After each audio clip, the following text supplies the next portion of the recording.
আশ্চৰ্যজনক আৰু পৰিতাপৰ বিষয় যে 2022 আৰু 2023 বৰ্ষত যি ষ্টাফ সিলেকশ্যন কমিশ্যনৰ 3487টা পোষ্টৰ বাবে অসমৰ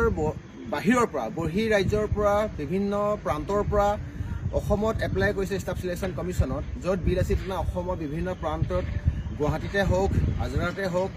বা তেজপুৰতে হওক বা যোৰহাটতে হওক,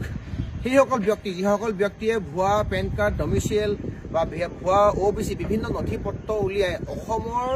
বাসিন্দা বুলি দেখাই অসমৰ বাবে থকা যিবিলাক পোষ্ট আছিলে, ষ্টাফ সিলেকশ্যন কমিশ্যন যিবিলাক পোষ্ট আছিলে, উক্ত পোষ্টত এপ্লাই কৰোঁতে 2022 আৰু 2023 বৰ্ষ 3500 পোষ্টৰ কাৰণে বিল আছিল অসমে কেৱল অসমীয়া আধিপত্য আৰু অসমীয়া ব্যক্তিসকলে যে চাকৰিটো পাব লাগে বুলি যুদ্ধ দিছিলে, যে এই বহিৰাগত সেই বহিৰাজ্য ব্যক্তিসকলক যে লপাথপা দিছিলে, আমি ভাবিছিলোঁ যে তেতিয়া সেইটোৱে শেষ আৰু তেনেকৈ বহিৰাগত ব্যক্তিয়ে অসমলৈ নাহে বা ষ্টাফ সিলেকশ্যন কমিশ্যন অসমৰ বাবে সংৰক্ষিত পোষ্টৰ বাবে বহিৰাগত ব্যক্তিসকলে ইয়াত এপ্লাই নকৰিব বুলি ভাবিছিলোঁ। কিন্তু পৰিতাপৰ বিষয় যে বৰ্তমান সময়ত আকৌ ষ্টাফ সিলেকশ্যন কমিশ্যনৰ বিভিন্ন প্ৰান্তত ইয়াৰ পৰীক্ষাসমূহ অনুষ্ঠিত হৈ আছে। যোৰহাট কেন্দ্ৰগুৰিতে হওক, গুৱাহাটীতে হওক বা বিভিন্ন প্ৰান্তত ইয়াৰ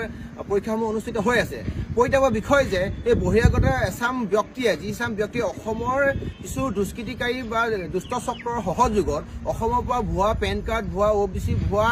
ডমিচাইল চাৰ্টিফিকেট উলিয়াই তেওঁলোকে অসমৰ এজন ব্যক্তি হিচাপে মানে পাৰ্মানেণ্ট ৰেচিডেণ্ট হিচাপে তেওঁ দেখাই অসমৰ বাবে সংৰক্ষিত ষ্টাফ সিলেকশ্যন কমিশ্যনৰ চাকৰিবিলাকৰ কাৰণে এপ্লাই কৰিছে, য'ত বিল আছিল অসমৰ বিভিন্ন প্ৰান্তত আমাৰ সৈনিকসকল ইতিমধ্যে সষ্টম হৈ আছে। বিল আছিল অসম যোৰহাট জিলা সমিতিক আমি ধন্যবাদ জ্ঞাপন কৰিছোঁ। বিল আছিল অসম যোৰহাট জিলা সমিতিয়ে বৰ্তমান কেন্দ্ৰগুৰি যি আপোনাৰ প্ৰিয়া ভৱনত অনুষ্ঠিত হৈ আছে ষ্টাফ সিলেকশ্যন কমিশ্যনৰ পৰীক্ষা, তাত বহিৰাগত যিসকল ব্যক্তি উৰিষ্যা মূলৰ, বিহাৰৰ মূলৰ বা অন্ধ্ৰপ্ৰদেশৰ মূলৰ বা ৱেষ্ট বেংগলৰ মূলৰ যিসকল ব্যক্তিয়ে অসমৰ ডমিচিয়েল চাৰ্টিফিকেট বা ভুৱা চাৰ্টিফিকেট উলিয়াই যি এপ্লাই কৰিছে, তেওঁলোকক বিল আছিল অসমৰ ব্যক্তিসকলে জেৰা চলাই সুধা পোছা কৰি তেওঁলোকক ইতিমধ্যে কৰায়ত্ব কৰিছে। আৰু অসম পুলিচ প্ৰশাসনক আমি এটা কথা ক'ব বিচাৰিছোঁ যে আপোনালোক থকা পাছতো বিগত 2023-24 বৰ্ষ বা 2022-23 বৰ্ষ যি আপোনাৰ ভুৱা চাৰ্টিফিকেট উলিয়াই তেওঁলোকে এপ্লাই কৰিছিলে, তেওঁলোকক আমি ধৰি আপোনালোকক গোটাই দিছিলোঁ। অসমৰ সঞ্চালক প্ৰধান DGP GP সিং ডাঙৰীয়াক ইতিমধ্যে আমি অৱগত কৰিছিলোঁ, অসমৰ ৰাজ্যপালজনকো অৱগত কৰা হৈছিলে। কিন্তু ইমানখিনি হোৱাৰ পাছতো অসম চৰকাৰ তথা অসম পুলিচ প্ৰশাসনৰ ক'ত এনেকুৱা মানে হুৰুঙত থাকি গৈছে, য'ত বাৰে বাৰে বহিৰাগত ব্যক্তিসকলে অসমৰ খিলঞ্জীয়াভাৱে সংৰক্ষিত পোষ্টসমূহ তেওঁলোকে আহি পেলাই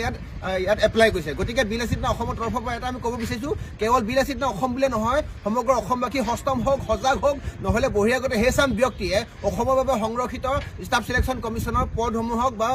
এই চাকৰিসমূহক তেওঁলোকে ডাইৰেক্টলি নহ'লেও প্ৰত্যক্ষভাৱে নহ'লেও পৰোক্ষভাৱে এপ্লাই কৰি তেওঁলোকৰ সাংগু পাংগু কোনোবা ব্যক্তি ইয়াত আছে, যিসকল ব্যক্তিয়ে ইয়াত বিভিন্ন ডিপাৰ্টমেণ্টত চাকৰি কৰিছে, BSFতে হওক, CSFতে হওক বা বিভিন্ন আপোনাৰ পোষ্টতে হওক, তেওঁলোকৰ দ্বাৰা বা অসমৰ এচাম দুষ্কৃতিকাৰীৰ যোগেদি তেওঁলোকে ভুৱা নথি পত্ৰ উলিয়াই অসমৰ পদসমূহ তেওঁলোকে ইতিমধ্যে অকুপাই কৰিছে। গতিকে অসমৰ ৰাইজক, অসমৰ জনসাধাৰণক বা কেণ্ডিডেটসকলক এটা অনুৰোধ, য'তে এনেকুৱা ব্যক্তি পায় তেওঁলোকক আপোনালোকে ধৰক, নহ'লে বিল আছিল অসমৰ আমাৰ লগত যোগাযোগ কৰক। আহি থকা দিনত কেতিয়াও কোনো কাৰণত অসম আৰু অসমীয়া অধিকাৰক কেতিয়াও কোনো কাৰণত বহিৰাগত হাতত আমি বিকি দিব নোৱাৰোঁ। ধন্যবাদ। জয় অসম।